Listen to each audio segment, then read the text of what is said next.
성경에 보면 물이 갈라지는 기적이 두 가지 나옵니다. 물이 갈라지는 기적. 이스라엘 백성들에게 하나님은 똑똑하게 물이 갈라지는 기적을 두 번 보여주셨습니다. 첫 번째는 뭐냐? 출애굽기 14장에 홍해가 갈라진 기적입니다. 자, 이스라엘 백성들이 출애굽하고 모세하고 이렇게 애굽을 탈출했는데 가자마자 얼마 못 가서 홍해를 만납니다. 자, 이거 더 이상 어떻게 할 수가 없어요. 뒤에는 애굽의 군사들이 쳐들어오는 거예요.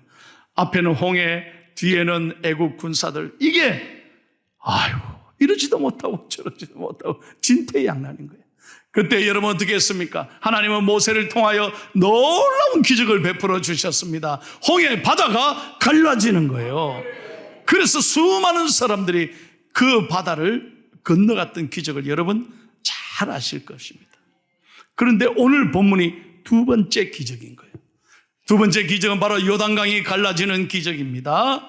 오늘 본문을 그렇게 우리가 읽었습니다. 그런데 첫 번째 기적과 이 요단강이 갈라지는 기적의 차이가 있습니다. 첫 번째는 홍해가 먼저 갈라졌어요. 그런 다음에 건넜어요.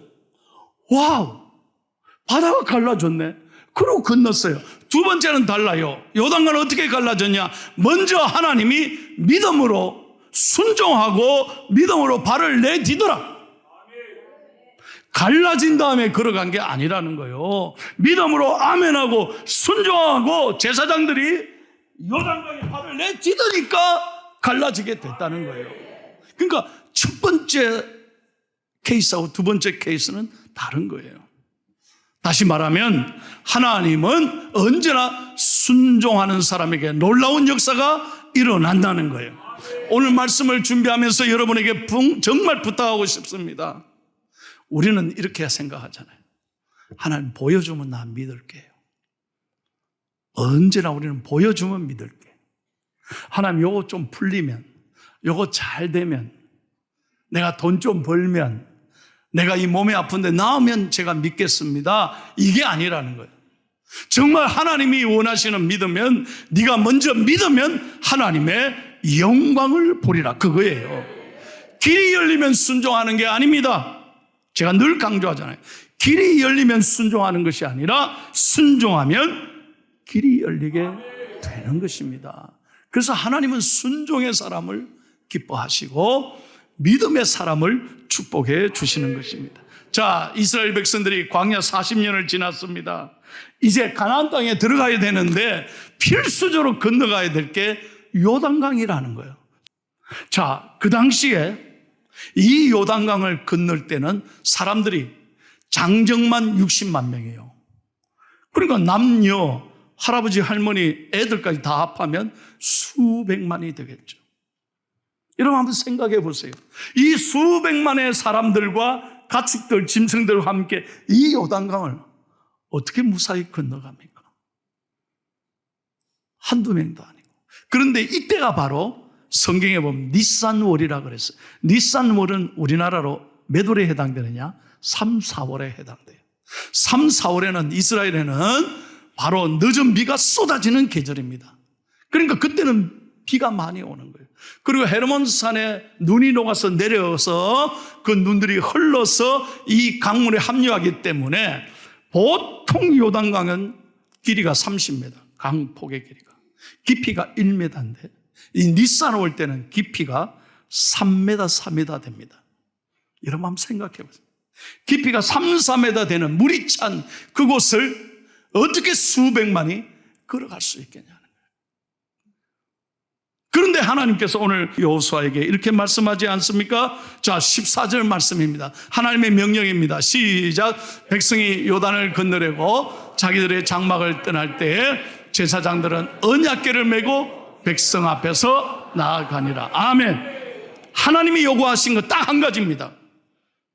이스라엘 백성들이 이제 요단강을 건너서 가나안으로 들어가야 되는데 딱 한 가지 요구했습니다. 먼저 뭡니까?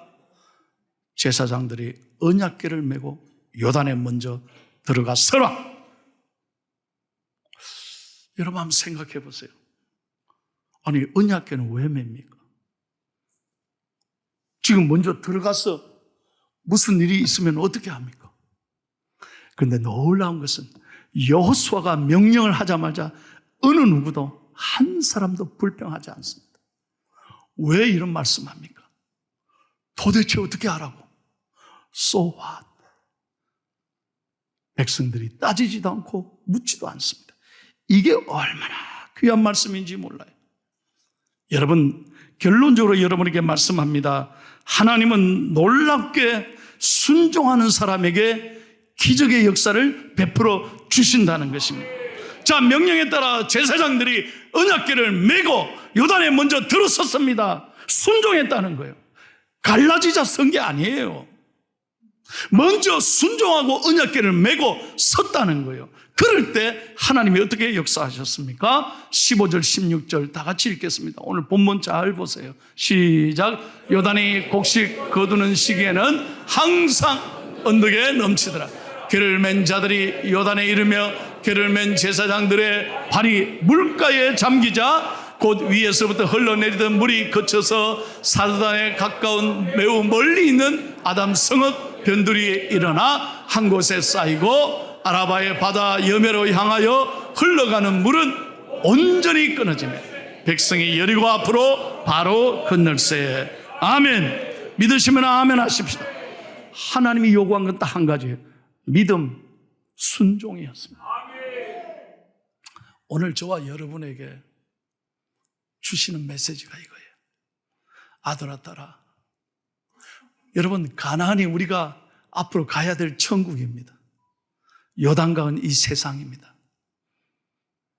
생각지도 못한 강물이 요당치고 파도가 밀려오고 우리에게 끊임없이 두려움과 사망과 사건 사고와 아픔과 질병과 눈물을 주는 곳이 요단입니다. 이 요단을 건너가야 되는 거예요. 내 힘으로 어떻게 할 수 있겠어요? 오늘 하나님이 말씀하는 거예요. 네 힘으로 안 된다는 거예요. 절대로 이 요단 같은 이 험한 세상을 내 힘으로 안 된다는 거예요. 하나님이 요구하시는 건 딱 한 가지.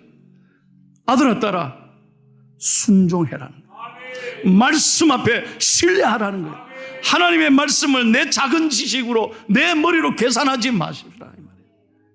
온전히 하나님의 말씀을 말씀되게 의지하고 하나님을 붙잡을 때 하나님이 강을 갈라주시고 이끌어 주신다 이 말이에요.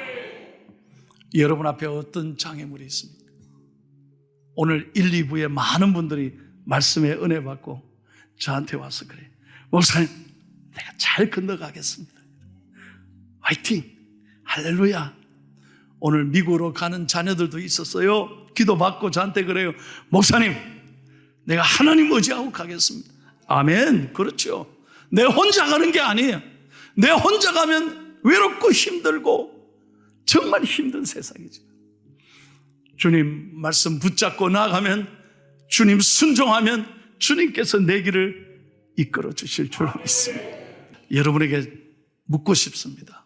여러분 정말로 진정성 있게 하나님 앞에 대답해 보세요. 여러분 정말 하나님의 말씀을 신뢰하십니까? 하나님의 말씀을 순종하십니까? 따지지 마세요. 절대 내 짧은 머리로 계산하지 마십시오. 이 하나님의 말씀을 뭐든 장식입니까? 폼으로 갖고 다니고, 이거 그냥 주일에 한 번 갖고 다니고 다 던져놓고 말이에요. 핸드폰은 그렇게 소중히 여기면서 어떤 분이 말이죠, 그 큰 핸드폰을 목에 걸고 다녀요, 이 여름에. 그 내가 아유 선생님 어떻게 더운데 핸드폰을 왜 그렇게 걸고 다니십니까? 아유 목사님 핸드폰 잊어먹으면 큰일 납니다. 목에 그 큰 걸, 핸드폰도 막 그냥 아저씨 폰 큰 거야, 큰 거 그냥 목에 걸. 핸드폰은 그렇게 잊어버릴까봐 조심조심하면서. 여러분 하나님 말씀 가까이 하시느냐 이 말이에요. 그리고 여러분은 하나님 말씀 들을 때마다 여러분 찔리고 회개하는 마음이 되십니까? 회개해야 합니다. 내가 하나님 앞에 잘못 산 거 있다면 오늘 주일날 회개하고 깨끗함을 얻어야 우리는 영적으로 승리하는 거예요. 잘 들어요. 회개해야 하나님이 축복하신다 이 말이에요. 제가 설교를 준비하면서 이 글을 읽고요, 깜짝 놀랐습니다. 여러분에게 가르쳐 드릴게요. 우리 불교계의 큰 스님이신 효봉 스님, 내가 친절하게 사진까지 다 갔다. 79세에 돌아가셨습니다. 이 스님은 열반한다 그러잖아요. 열반한다. 이 청담 스님은 70세.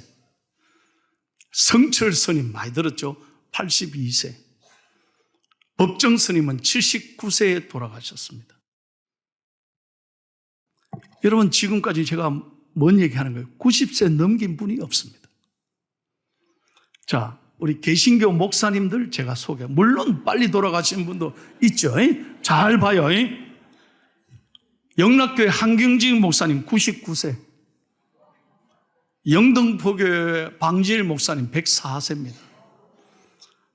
와우 하니까 설교가 좋아 힘이 납니다.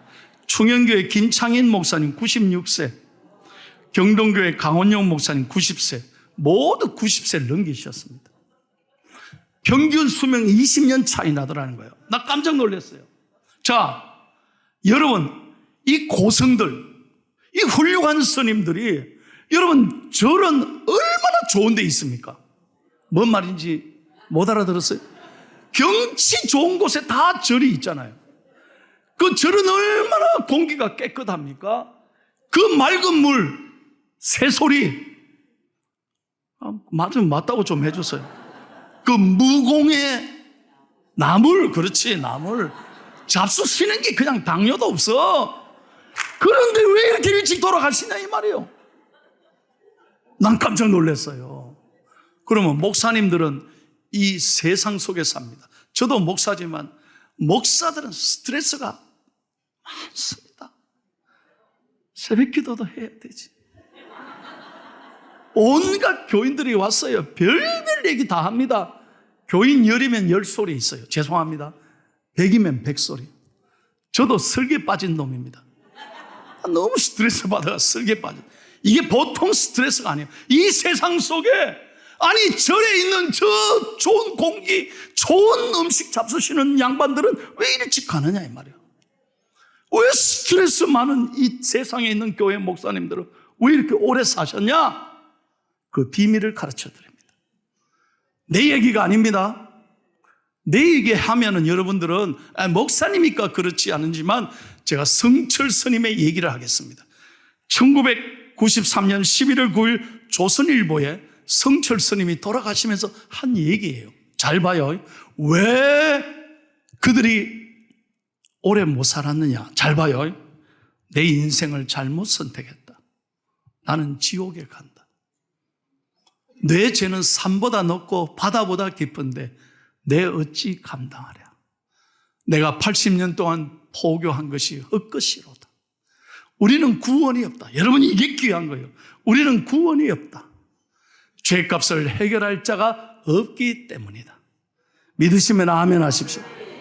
참 스님의 말이 이렇게 진리예요. 이 말씀처럼 올바른 말씀이 없어요.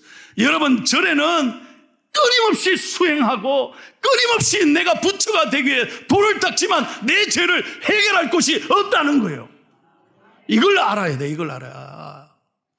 세상의 어느 곳에도 죄를 해결할 곳은 없습니다. 저도 여러분 아시잖아요. 양산 통도사에서 3년간 공덕을 들어서 난 아들이에요. 나는 어릴 때부터 우리 보살 어머니와 함께 절에 다녔어요. 내가 고등학교 들어간 고등학교도 부산 해동고등학교 처음 얘기합니다. 해동고등학교는 절 스님이 세운 학교입니다. 하나님이 나를 쓰려고요 절에 고등학교를 보냈습니다. 그래 고등학교 3년 동안 내가 불경을 배운 사람이에요. 스님이 매주 2시간씩 들어와서 칠판에서 다 눈을 반쯤 감고 전부 다 감습니다. 그리고 아랫배에 힘을 주고 힘을 줍니다. 참선에 들어가겠습니다. 딱 치다가 우리가 장난하면 이 새끼야. 여러분, 내가 그렇게 공부했습니다. 매주 월요일 아침 전국 전체 조례할 때 거룩한 부처님께 귀합니다 노래를 불렀던 사람이에요. 그런데 제가 제 인생을 돌아보니까 그렇게 이런 불경을 공부해도 기쁨이 없어. 왜? 내 죄가 해결할 방법이 없다는 거예요. 이게 중요한 진리입니다. 그러나 내가 중3학년 때부터 교회 나가서 예수님을 만나고 내 죄를 대속 짊어지신 예수를 만나고 내가 기쁨이 생겼다 이 말이에요. 세상 어디에도 없는 위로가 있었어요. 그래서 여러분 아셔야 돼요. 여러분이 회개해야 은혜를 받습니다. 회개해야 내 영과 육이 새로워지는 거예요. 죄에 눌리면 끊임없이 여러분 스트레스를 받아요. 사도행전 3장 19절을 봐요. 하나님 말씀이에요. 시작. 그러므로 너희가 회개하고 돌이켜 너희 죄 없이 함을 받으라. 이같이 하면 새롭게 되는 날이 주 앞으로부터 이를 것이요. 할렐루야, 할렐루야. 예수님만이 우리의 죄를 해결한다 이 말이요. 그래서 우리는 매주 예배를 통해서 지난 한 주간 상처 있고 고통 없고 우리의 모든 죄를 깨끗하게 용서받아. 그리고 우리는 성령으로 새 사람이 되어서 이 세상을 향해 나아가는 이 은혜가 있기를 축복합니다. 자, 그러면 마지막 한 가지 더 생각합시다. 아니, 제사장들이 왜 언약궤를 울름해야 돼? 언약궤가 보통 무거운 거 아니에요. 한번 보여드릴게요. 이 언약궤 보세요. 이거를 그 요단강에 흐르는데 제사장들이 이걸 들고 서 있으라는 거예요, 먼저. 그럼 이게 뭔데? 그 언약궤는요, 세 가지가 있었어요. 히브리서 9장 4절을 읽겠습니다. 시작.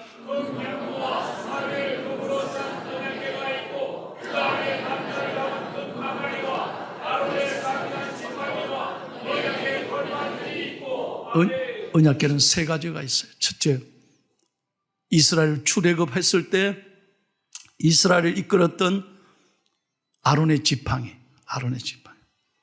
제가 워낙 설교를 잘하니까 핸드폰이 놀래가지고 이거 그래 쳐다보지 마라. 괜찮아요.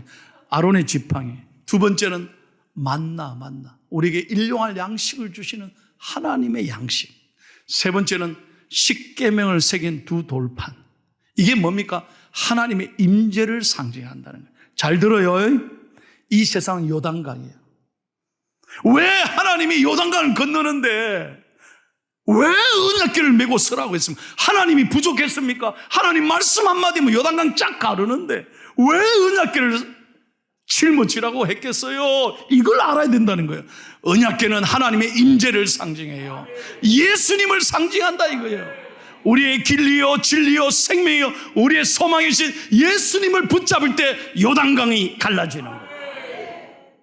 예수님이 여러분의 인생에 빛이 되고 등불이 되기를 축복합니다. 그래서 여러분 무슨 일이든 예수님과 함께 가요. 예수님과 함께 가면 겁이 없습니다. 두려움이 없습니다. 우리에게 그분은 참 생명을 주시고 자유를 주시는 거예요. 저는 어제 놀라운 말씀을 들었습니다.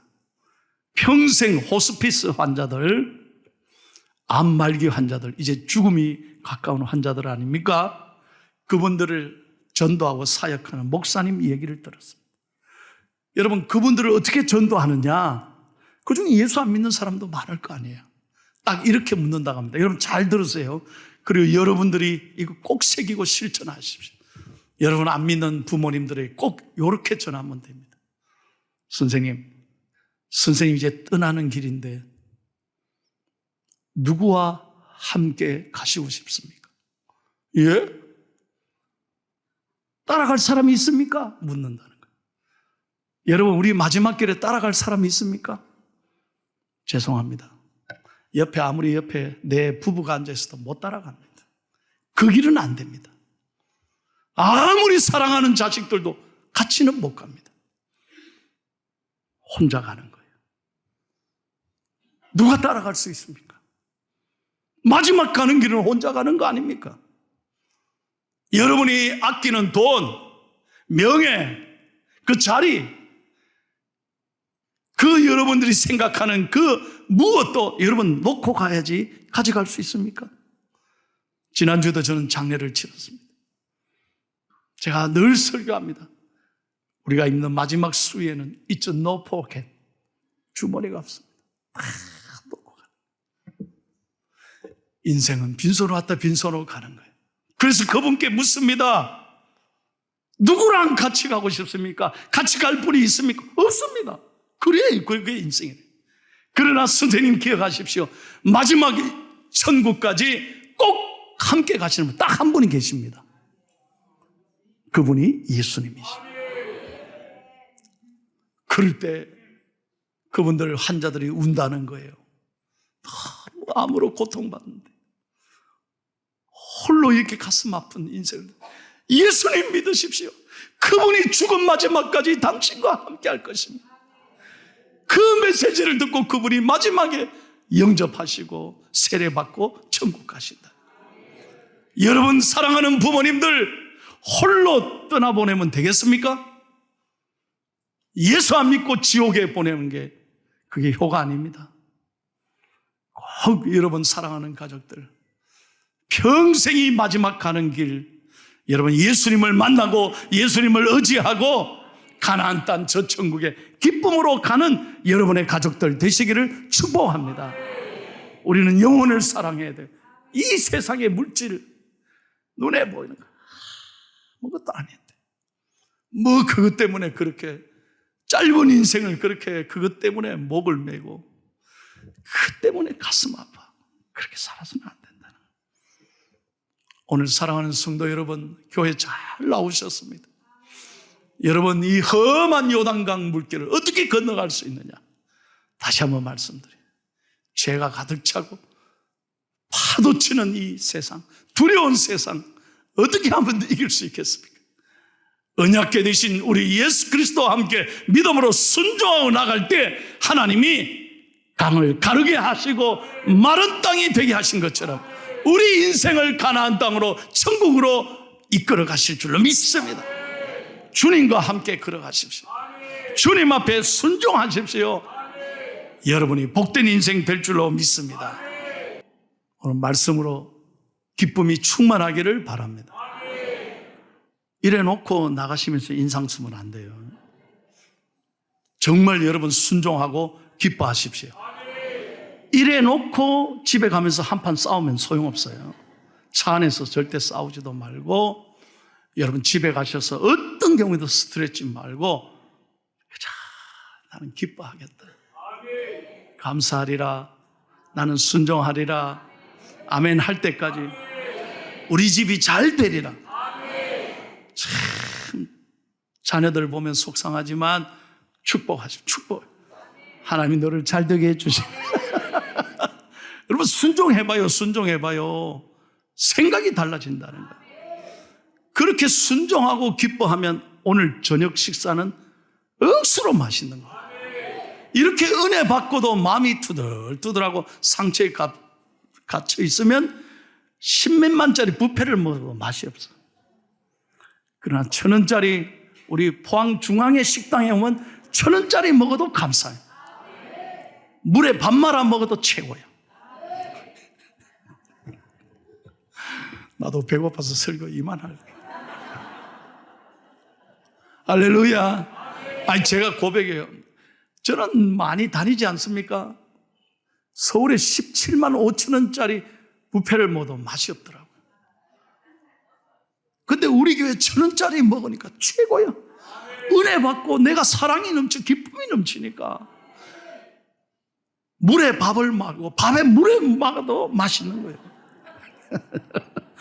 여러분 행복하기를 축복합니다. 아이 진짜 우리가요 기쁘게 살아야 돼. 세상에 어디 가서 위로받겠어요. 교회 나오면 하나님 순종하면 기쁨을 주셔요.